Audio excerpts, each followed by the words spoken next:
Bonsoir à tous, il est 22h sur Télé Djibouti. Merci de nous rejoindre pour suivre avec nous cette nouvelle édition dont elles sont les faits saillants. Le président soudanais a visité l'hôpital militaire des armées, c'était ce jeudi.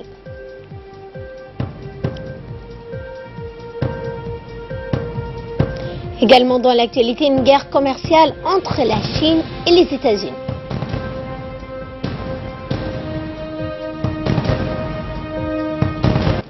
Bonsoir à tous et nous entamons ce journal par la visite du président soudanais à l'hôpital militaire des armées. Invité d'honneur lors de la cérémonie d'ouverture de la zone franche internationale par le président de la République Ismaël Omar Guelleh, le président soudanais Omar Hassan al-Bashir a visité l'hôpital militaire jeudi accompagné du ministre des Affaires étrangères de la coopération internationale Mahmoud Ali Youssouf. À son arrivée à l'hôpital militaire des armées, le président, Monsieur Omar Hassan al-Bashir, était accueilli par le chef d'état-major général des armées, le général de corps Zakaria Cher-Ibrahim de la défense, chef d'état-major de la défense, le général de brigade Taher Mohamed Ali, des grands responsables des forces armées djiboutiennes. Le président Hassan Omar al-Bashir a pu rencontrer et discuter avec les coopérants militaires soudanais travaillant de concert avec leurs frères d'armes djiboutiens dans divers domaines tels que le domaine de la santé. Cette visite s'est terminée par la découverte de la salle récemment créée, spécialement conçue pour les malades du cœur, cette salle dite coronographie.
Autre actualité de ce 22h, une cérémonie d'élévation de grade des officiers des forces armées djiboutiennes s'est déroulée ce matin à l'hôtel des officiers. Cette cérémonie de remise de galant, quatrième et dernière rotation en application des décrets relatifs au tableau d'avancement 2017-2018 vient récompenser les officiers les plus méritants.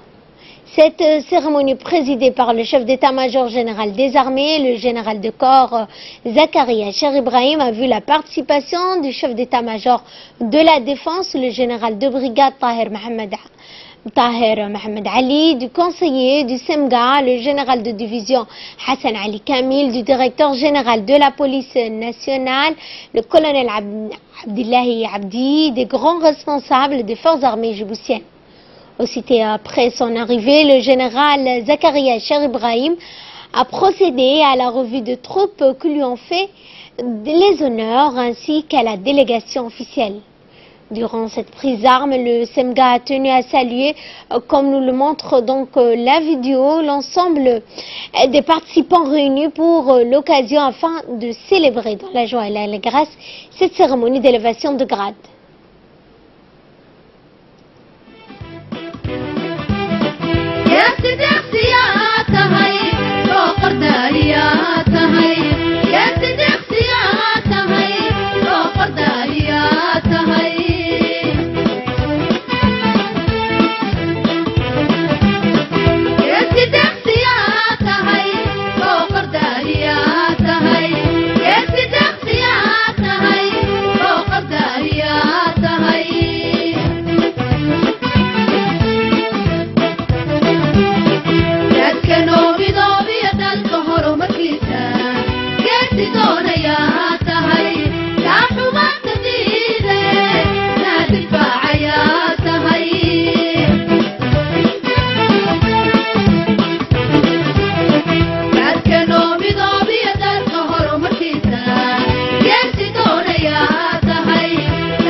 Sans transition sur ce sujet, la remise des galons aux officiers promus. Eh bien, donc, le général de corps Zakaria Cherif Ibrahim, accompagné du chef d'état-major de la Défense, a ensuite procédé à la remise des galons aux officiers récipiendaires.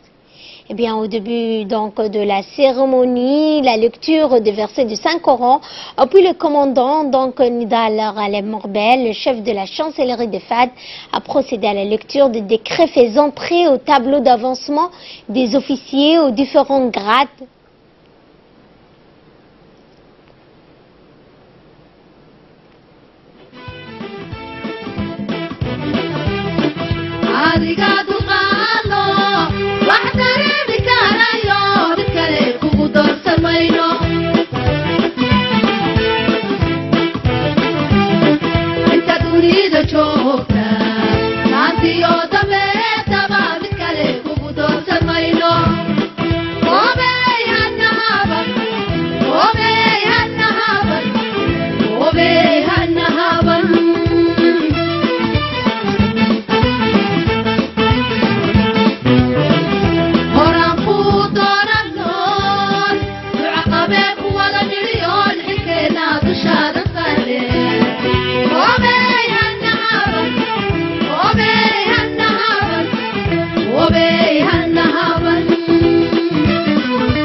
Et dans son intervention, le général Zakaria Cherif Ibrahim a félicité et encouragé l'ensemble des officiers promus. Il leur a témoigné de sa satisfaction. Intervention que je vous propose d'ailleurs de suivre.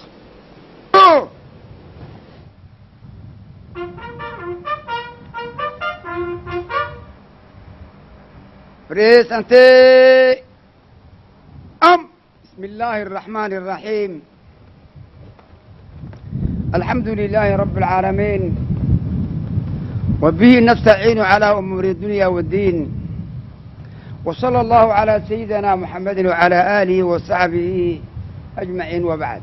En application des décrets relatifs au tableau d'avancement 2017-2018, nous sommes rassemblés encore une fois ici à l'hôtel des officiers des armées Hassan Bassoma Hassan pour la remise des galons. Cette fois-ci, à la 4e et dernière rotation, les officiers promis à compter du 1er juillet 2018, ici de la garnison de Djibouti, étaient d'Arta et Ouéa. Ce retard de quelques jours est dû pour les raisons liées aux diverses activités de la semaine passée.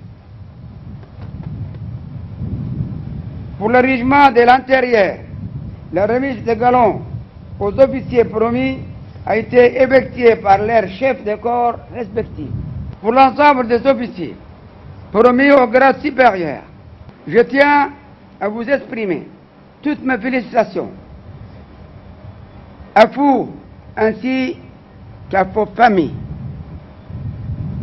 C'est le fruit des efforts que vous avez consentis et portent le rendement dans les tâches qui vous ont été confiées, chacun dans son domaine.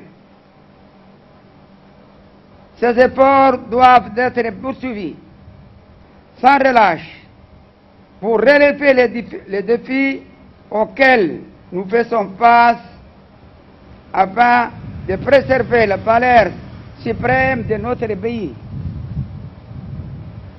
Notre jeune pays est stable dans une région traumatique vient de commémorer avec joie son 41e anniversaire de l'accession de notre indépendance. Comme indiqué dans mon ordre de jour de 6 juin de cette année, alhamdulillah, pour notre pays profite actuellement d'une conjoncture économique favorable, avec une croissance soutenue qui lui permet d'apporter l'avenir avec sérénité et optimisme. Un des exemples les plus concrets est l'inauguration par le président de la République des méga-projets de la zone franche internationale de Djibouti au BK 23, la première en Afrique, le jeudi 5 juillet 2018, en présence de plusieurs chefs d'État de la sous-région. Au nom de l'ensemble des forces armées, nous exprimons ici toute notre admiration et notre gratitude au président de la République, son Excellence M. Ismaël Omar Guelleh, pour le projet de développement auquel il s'est personnellement attelé au profit de notre chère nation. Ceci nous impose donc le renforcement, la défense et la sécurité de notre pays, dans lequel aucun développement ne pourrait s'effectuer. Aussi, une chose que je ne cesserai de vous rappeler jusqu'à mon dernier souffle, c'est notre unité nationale, également Mednimo, Ikitino et Al-Wahda. Unité nationale, Ikitino, Mednimo, Al-Wahda. C'est jusqu'à l'air un objectif que nous devons fermement préserver pour garantir un avenir durable à notre pays et à la sous-région de la Corne de l'Afrique. À vous tous, je renouvelle ma confiance et vous souhaite succès de votre travail. Je vous remercie. Santé cette fois dans le cadre de la coopération djibouto-turque, une délégation conduite par l'ambassadeur de Turquie à Djibouti, M. Altinok, a donc été reçu par le ministre de la Santé afin donc, dans le cadre de la finalisation du projet de construction du futur hôpital pédiatrique. Au cours de cette réunion, les discussions ont porté sur les différents mécanismes de suivi qui sera mis en œuvre entre le ministère de la Santé et la TICA tout au long du processus d'installation du chantier et de l'exécution des travaux jusqu'à la réception du futur hôpital. Cette réunion tripartite s'est soldée par une séance de signature de documents techniques entre les directeurs de l'unité de gestion du projet du département de la santé et le représentant de la TICAD à Djibouti pour entériner l'installation du chantier de construction du futur hôpital pédiatrique. Et direction Ardo à Tadjoura, où une bibliothèque a été inaugurée ce week-end par le ministre délégué à la décentralisation, Hamadou Mohamed Aramis. Eh bien, cette bibliothèque porte le nom d'une grande personnalité de la région, Al-Hajj Ahmed Daoud, décédé en 2016. L'homme qui, au début des années 80, s'est battu pour que sa communauté, c'est-à-dire celle des habitants des alpages disséminés donc un peu partout dans le Mont Goda, puisse avoir accès au savoir et aux soins de santé. Il réussit à convaincre les siens de descendre des alpages et de se regrouper à Ardo et obtient de l'administration qu'une école puisse être construite afin d'éduquer les enfants de la région.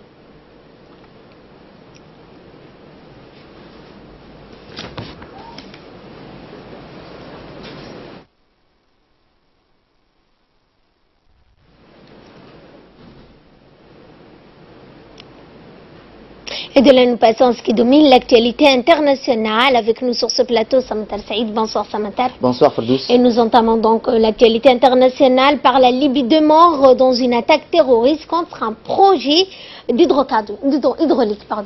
Effectivement, Ferdous, 2 Libyens ont été tués et 2 autres ont été enlevés aujourd'hui dans une attaque terroriste contre une installation hydraulique dans le sud-est de la Libye. Deuxième de ce genre, au moins de 48 heures, a annoncé leur employé.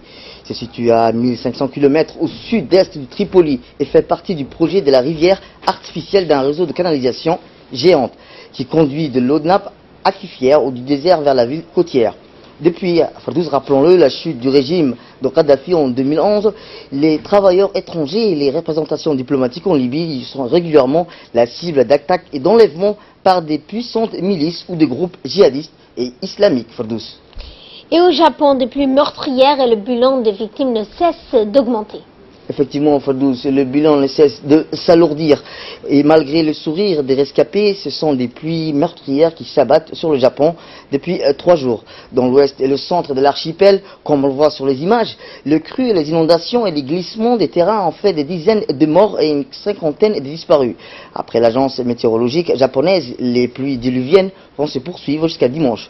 Dans de nombreuses préfectures, notamment celles de Kyoto, de Higyo, de Gifu et d'Okoyama, l'alerte maximale est maintenue. 3 millions sont aussi vivement incités à faire. Des dizaines de milliers de pompiers et de policiers militaires sont mobilisés pour venir en aide aux sinistrés, Ferdous.